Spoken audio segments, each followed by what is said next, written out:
Hello, everyone. We are live. I have a special guest on the show today. I am very excited to bring on my special guest, Bertram Lansiquot. How are you? Doing fantastic, Jennifer. How about yourself? I'm doing great. I'm having tech issues today from time to time, but those things happen. Yes, yes, yes, One of those days. But I'm happy to be here with you. We're going to discuss optimizing healthcare staffing, and yes.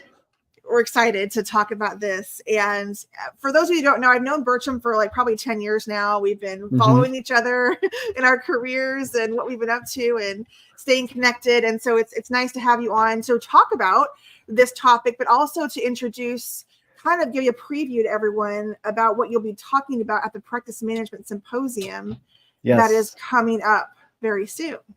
yes, yes. So if you haven't signed up, you need to. But I think we said we only schedule around 25 to 30 minutes for today's live, but we're definitely going to go into more detail. But I wanted to touch on some of the topics. So whenever we get in touch with hospitals or clients across the US, it's always the same thing. They're either having issues with hiring or retaining people. Mm-hmm. Okay. And a lot of times we just see a lot of stagnant teams. We've seen a team, for example, right now, they have, good bit of coders that are working, you know, with directly with the hospital, but they haven't really grown. They don't really have a lot of team. Even before COVID, they were already working remotely. So the team disconnected. Then when they lost their director or their direct supervisor, there wasn't anyone really checking in on the team. And they were a smaller facility. And at smaller facilities, the managers or directors are wearing many hats. For example, the most recent HRM director was also over coding as well as medical records. So this person's wearing two or three hats, and they really had to split their time. And a lot of their time was putting out fires. Now, part of the remedy that they tried to do was they tried to partner up with the right or large staffing organization. Staffing organization was supposed to solve all the problems, also have a lot of cost savings to them. But that actually, unfortunately, having the wrong staffing partner, and they didn't know what they were looking for, just like the employees that they left stagnant, they also were not checking or double checking or having a third party perform audits on what that staffing vendor was doing, and the DNFB was going through the roof. So, I mean, I can tell you, it's really amazing to me that there are companies that are working within our space, but they don't have compliance. The teams that are working, they don't have a compliance plan, and that's a thing. So I think Jennifer, as well as myself, whenever we're working with clients, we usually lead with compliance. What are the guidelines? Is everyone up to date? Credentialing, making sure that everyone knows exactly what they're supposed to be doing, job duties, and then you can dive into the minutia.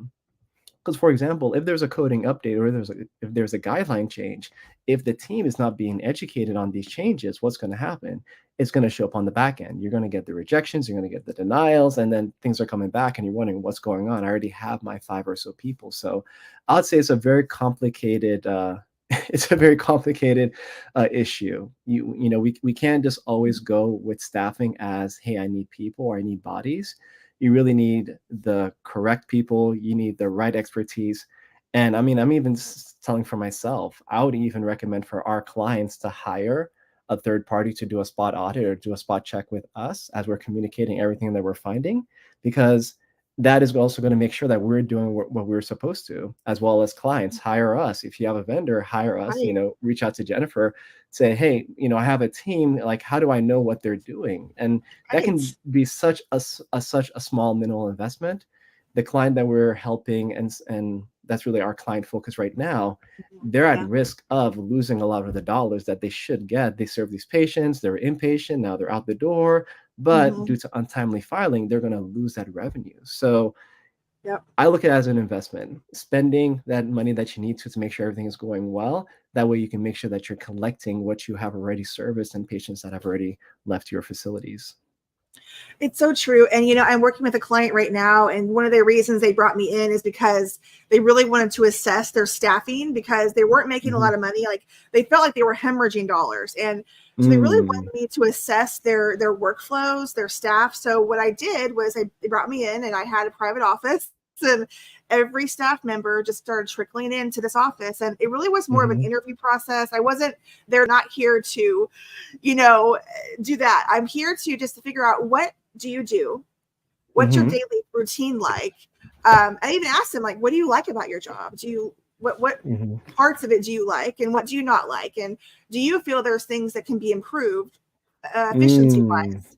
Because I want to hear from everybody. Sometimes it's somebody higher up that makes decisions that truly do affect the workflow and efficiency of others in the office. So, and it was the physician owners that brought me in. Like, they wanted to know what they could do to improve. And that's the kind of attitude I want to see from a practice. I want to see true, desire for change and for improvement, because everyone's feeling it. This is a practice that is in a community that they're needed, and they can't close their doors. So they have to find ways to be creative, and they're willing to spend money to make money. And that's the key. Do you have the right staff, and do you need to hire bodies, or really just be more efficient in the current staff you have, whether it's technology, right? Or it's less paper that you're using, Does your staff old school and they prefer to print everything out, where they could be using more spreadsheets? They could be using a kind of like a queue situation in the EMR or the practice management system, where it has these tasks where you can communicate that way versus having to do those things. So yeah, those are some of my favorite things to do, is to go in and just really figure out your process, because we don't want you to lose staff, and we don't want you to feel like you have to unnecessarily hire 10 people.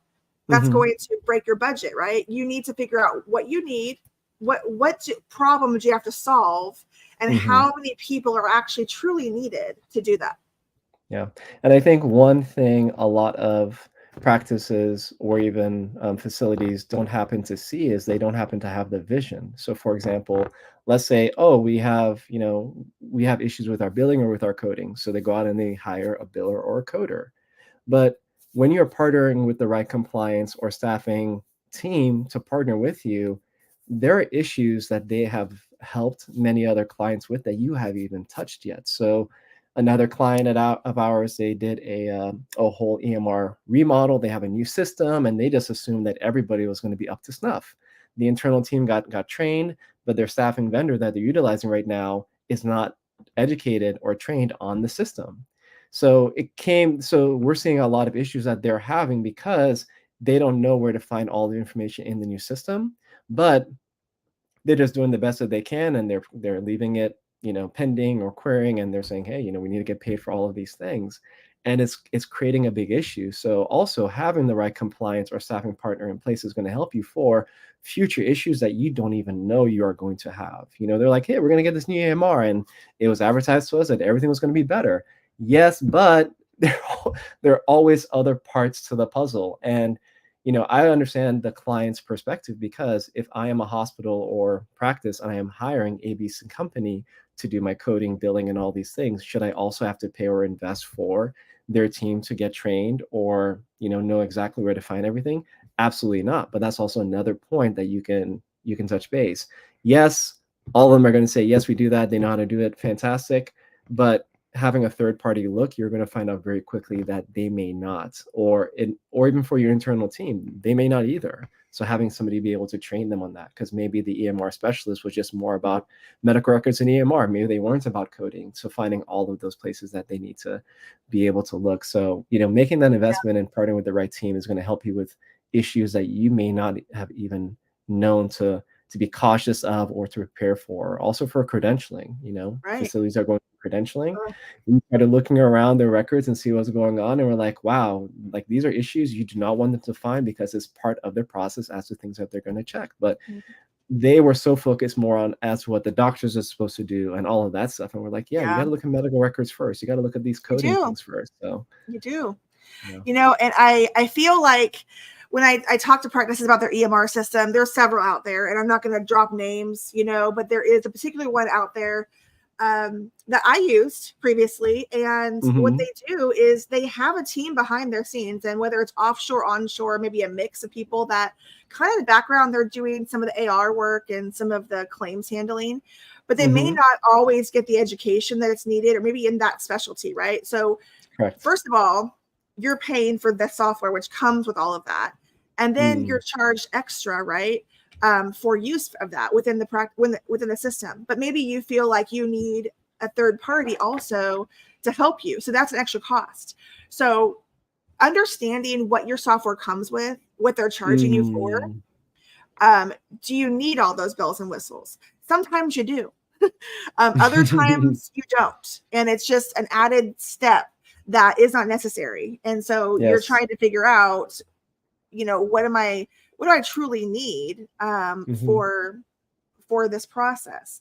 And it may not always be what you need in your practice. And so trying to find those little nuances that you need. Now, something that someone mentioned is the pay issue. And I'm all about that. I understand, like, we have inflation, like, for real, like, seriously. So it's a lot worse than it used to be. And you could, go back in time to see what you made like 10 years ago. Maybe it was or was not what you needed to make. But things are getting worse. And sometimes we're hiring, like I said, 10 people to do a job that maybe 2 people can do. Correct. So average cost of a coder in some areas between $25 and $30 an hour. Correct. In many areas. And so then you have to add on the cost of benefits, right? And add on the cost of maybe, of course, taxes, all that stuff that goes into having employees. So you have to calculate the cost on top of just the hourly rates, right? And then there's, maybe you don't want to have employees. You want to use a service like yours. You have to take into account the cost of using a service, because guess what? You're going to get quality, trained professionals by going through Renowned Talent, for instance. So you can hire someone off the street that says, I have all this experience, or you can go with a company that actually can guarantee that, because they have highly trained people that have proven that experience. Yes. And it's really to, I would say, the better protection of those types of clients, because the cost of everything has gone up. And so even for the employees, it's hard because, as you said, maybe their skill set didn't jump from 25 to 30. Maybe they're only making 27 now, but the price of eggs doubled in the last few years, right? So what are they supposed to do? But working with the right staffing partner can also really help, because a lot of times what they'll be able to do, like ourselves, is we're able to hire across state lines. So let's say you're in Kentucky. That's fine and fantastic. Maybe you do not have your employment numbers, your payment tax and workman's comp, all of that stuff for Arkansas, maybe not Florida, right? But a lot of times we can be able to tap into that market, because what's happening, you're paying us as a service, and we are taking responsibility of their workman's comp and all of those things. And even like the job codes of where they're working and the insurances, we're taking care of all of that stuff. So they're covered. Also, from a compliance standpoint, we're making sure that they're using the right software, that they have the right computers. They're not using the computer at the local library. We can all share horror stories. But what's the amazing thing, and I'm sure, Jennifer, you can attest to this too, no matter what the investment or the cost is for that service, there's usually such an upside of potential revenue or increase in revenue. There was a client we were working with, and their audit requirement was like 85%, and I'm like, well, if we're able to take you from 85 to 95, and rough estimations was around 5% on total revenues, I was like, what if we can bring in you an extra like $5 million? Like, what are you talking about? I'm like, well, because you're going to have, less rejections, less denials. There's a good chance, depending if they're misdiagnosed codes or if they're not utilizing the best codes, even if a vendor isn't able to give you that increase, you just get out of the eyes of the law, I like to say. Like, once payers start rejecting things, they're going to start rejecting everything. And also, you don't want to get into that. You don't want to be, on that list. So just you have a very smooth revenue cycle that you're able to get people out the door and get timely filing. Because once they start scrubbing or start really rejecting a lot of claims, what's going to happen? Then they're going to slow down the process, because they don't want things to go through that's not supposed to. And a lot of times, clients like yourself probably have things that are supposed to come, but they're still not coming through. So we don't want to give them reason to withhold any revenues from your organization. But just having the right staffing partner in place, understanding the cost or investment into that, but also what they can possibly give. And I like to talk about it more as like tangibles and intangibles. A dollar sign is somewhat tangible, right? But that intangible of not being under the eyes of the law and you just having a very clean revenue cycle and everybody knows exactly what they're supposed to be doing, and you get regular reports of audit scores, that's another, I would say, travesty we have in our staffing space.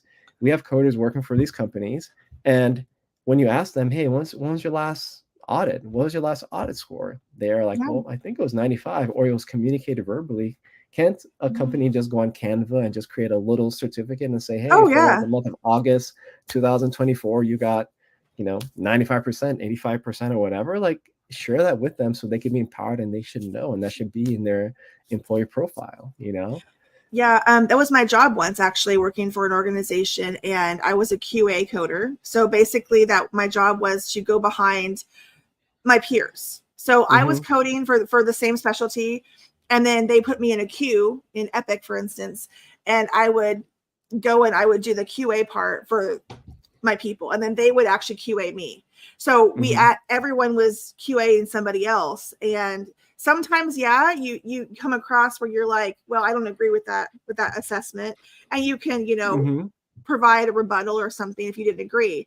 But at least there was some accountability. Like, you knew somebody was going to be looking at your work, and you were going to feel like you were doing what was right to a certain extent.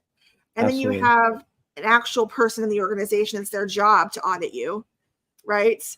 Do you have someone like that? It's so important because it's about risk and prevention. It's about making sure that the data you submit on a real patient, right, a real person, is accurate and complete, right? And so that nothing is lost. And so that is important. And with HR, that's one piece of it, making sure people are accountable, that you're always checking their credentials are up to date. Correct. You're making sure that they've signed the right forms to say legal. And then you have your compliance department. So compliance and HR, they're different departments, but they kind of work together because compliance has to make sure that the people are being compliant. For instance, are they on on disclosure? Are they on those lists, right? And are they on the list for the OIG, right? That they're not allowed to bill Medicare. They're not allowed to touch patients who have Medicare. Do you check those lists? Not just for coders, billers, even your physicians. Like, do you check all those things? Yeah. And what you mentioned there about when you were a QA coder, you'd say, so you're coding, but you're also performing QA and auditing other team members. That is one of the things missing, I would say, within our space right now, is there's so many silos that the ER coder or ED coder, someone will call it, Profi coder, is just doing Profi, and they're remote, right? All of that's fantastic, but they don't get the chance that the old school coders of folks used to work in offices or work at the hospitals used to get. You used to be able to work alongside your peers that probably had more experience than you and learn from them. We have technology, and with the right forms and NDAs and all of that stuff, I mean, you can easily have someone say, oh, well, you know what, why don't you connect with me every Thursday from 2 to 4, and I'm going to be doing dedicated outpatient coding. You can kind of learn from me and glean my process, ask me questions, and this is how I'm doing it, and all these things, and turn it over. And what do you think on this chart? What should we do? We have all of the technology and capability to do that remotely right now, but we're not taking advantage of it. We're just keeping people in silos. But imagine if you had a team of coders, and what they would do is spend a few hours every week, and they're auditing each other. Then when you have coders, you have coders that can also audit. Also, you're providing a career path for them that they're not going to get other places. I love that you said that. Oh my gosh, that's like my biggest. If they want to be an auditor in the future, at least they've had some of that experience. Or they may say, hey, maybe this is not my cup of tea. Maybe it's management, maybe it's something else. But at the highest levels, almost every employer can do that, but they're not doing it. And that's where having the right partner is going to come into play. Because what we are proposing and what we're working to do is we want to hire, let's say it's an inpatient coder. We want to hire the inpatient coder, but from day one, have almost like a 5-year plan as to what it is today that they would like to do. Oh, well, I want to move into auditing. So what we're going to do is we're going to make sure that for the next 6 months to a year, you're doing everything that you're supposed to on the inpatient coding side, that you've mastered it. You have like 6+ months of 95+ percentile, and everything's fantastic. Then we're going to start bringing you into some auditing, whether that be meetings, trainings, whatever, working with a mentor on your team, and guess what? At the end of a year or two, you can have somebody that can do auditing, but are they going to be at the price point of an auditor? I'm not saying that we should pay people less, right? But if this person is just getting their feet wet and starting out becoming an auditor, the experience is golden. Because we can all get paid $50 today and then be fired tomorrow. But that experience of you doing auditing and working alongside your team and auditing other team members, understanding the process thoroughly for the last 2 years, no one can take that away from you. That's going to be a resume builder. That's going to allow you to step up or step back if you want to, right? Because it's not always just about doing a forward progression or going to the next level, because that's also heavily influenced by things going on in our life. But I think taking into account the hiring process, and organizations and employers shouldn't just look at what their needs are today. An organization is a living organism. Today is not yesterday. Our businesses, Jennifer and I, I'm telling you, today, what is doing today, it wasn't doing last week. The week before, they're growing, right? I see them almost like amoebas, right? Like they're taking things in and putting things out, and they're just growing, and it's a living organism. And the minute that we stop learning and we stop growing, we stop developing, that's when it's going to be, really difficult for everybody. Because a lot of companies or vendors, when they've lost contracts, you know what it usually came down to? The team wasn't skilled enough. And that one person that performed, let's say they passed the test, but they didn't perform very well on their audits. Once the client got wind of that, it's like, why is, am I paying X amount? But they keep on having these coders or group of coders that are not performing. Guess what? Everybody's job is at risk. But what if you had the team doing total opposite? Oh, we audit, we educate, we provide the audit scores, we show how we're progressing, or people on corrective action. And then guess what? Everyone's pushing each other together. Some of the best teams and career experiences that I've had is when we were all following the same process, and instead of calling each other out, we were calling each other up. Hey, Bertram, you know what? You didn't put the note on that one, or you didn't do this. And we were all like, oh yeah, let's do it together, right? Instead of trying to steal from each other, let's try to do it together and make sure that we're all winning. Because when you're all winning and you're all growing, that's when magic happens at those employers. Exactly. And so I wanted to take this moment now, guys, and I want to shout out to y'all. We have the Practice Management Symposium that is, of course, coming to you virtually on February 16th. And it's important to really consider that. Yesterday, of course, we had Vanessa Moldovan on talking about her presentation that's going to be focusing on, of course, RCM. But we have every aspect of practice management that you could possibly think of that is needed in a practice is going to be presented at this conference. And Bertram's starting us out during the day. He's going to talk about some of the real challenges that practice managers have, whether it's HR or, staffing, those kinds of things. Some offices don't even have an HR department. If you're a small practice, you maybe hire an external party to be your HR, or you just have the practice manager who does it all. And that's a lot on their plate, right, to do that. So, Bertram, give us some highlights of your presentation. So I think 3 parts I'm going to more focus on. Definitely one would be like the news of today, or the challenges, right, that practice managers and practices and clients are facing. But then going to strategies about hiring as well as retention, because let's face it, we all know that 99% of the folks that are going to be attending are likely, going to be saving and wearing multiple hats, and that's absolutely fine.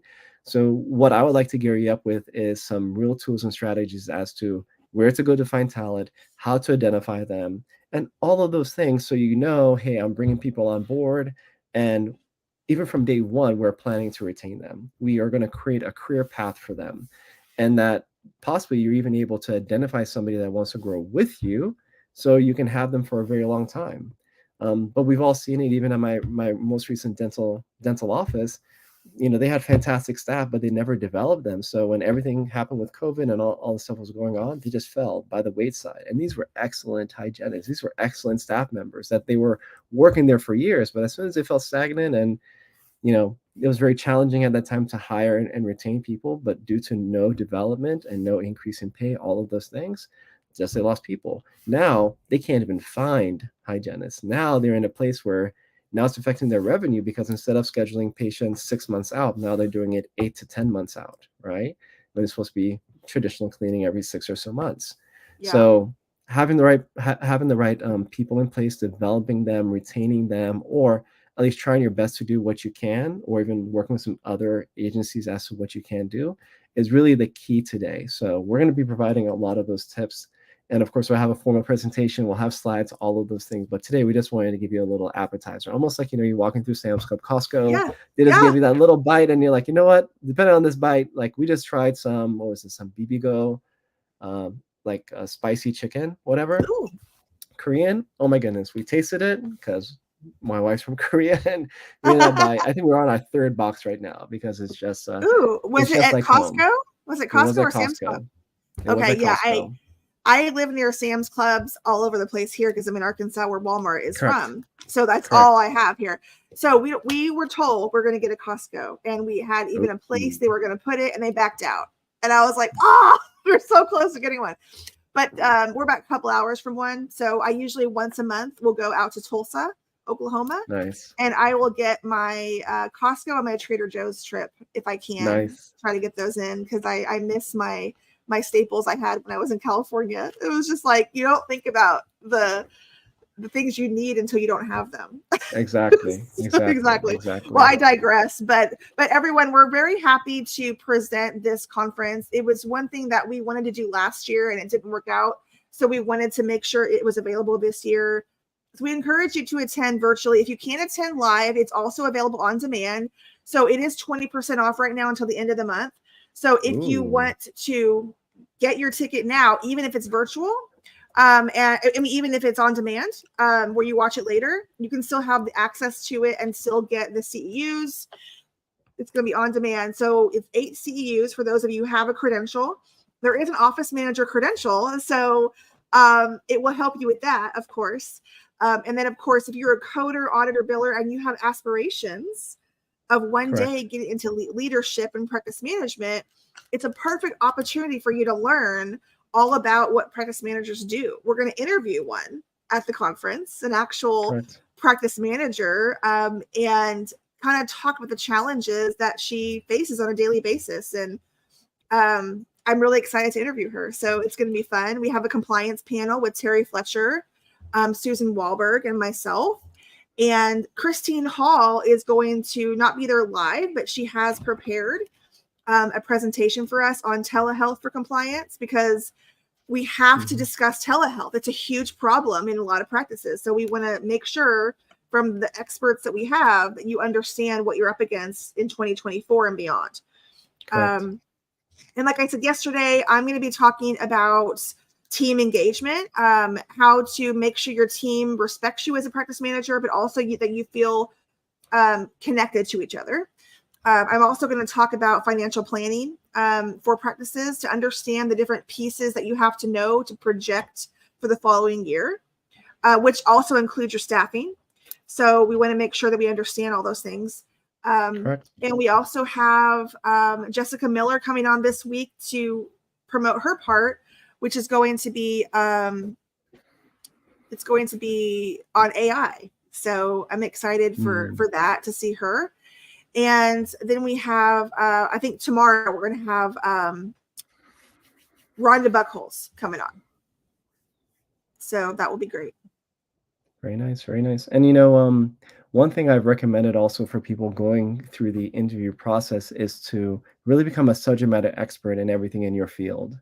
This gives you so much to talk about and to show the people that you're interviewing with and your future employers just how you are staying up to date with everything. For example, if you had somebody that came into a coding interview and they're like, yeah, I've done coding, I went to school, or somebody's not just talking about that, but hey, some of the more recent changes, guidelines, hiring, retention, auditing, that's a whole nother conversation. The interviews are going to be so starkly different. So what I also encourage people to do is to get educated and figure out what the subject matter experts are talking about, because that's going to give you so much more relation as to, going into the interview and what's the team's, current compliance plan and auditing score and all of those things, like accuracy score, that's going to help. So just being a part of the conversation and also getting the CEs is a really wise investment. So I'm so exactly. excited. I'm looking forward to it. I know Jennifer is Yes. as well. So please sign up if there's anything that we can do in between now and then, or if you're not able to see the code or you don't know where the code is, reach out to us. We will take care of you. And we look forward to seeing you on the 16th. That is a Friday. So that Yes. should be an Yes. easy day to schedule all in. Just to let everyone know, it's an automatic 20% off. So if you go to the link I posted in the comments on our LinkedIn page under this event, you'll be able to see the link and just go there. The 20% off is automatically applied to your account when you sign up, and that will be good until the end of the month. So just keep that in mind when you sign up. And we'll look forward to talking with you again tomorrow. We're going to have all week. We're going to be throwing at you this conference with all our speakers. So stay tuned tomorrow for Roundabout Calls, and we'll be in the afternoon, and we will see you then. Thank you, Bertram, for joining today, and I will see you at the event. Thank you. And see everybody around on LinkedIn. Have a good one. Thanks.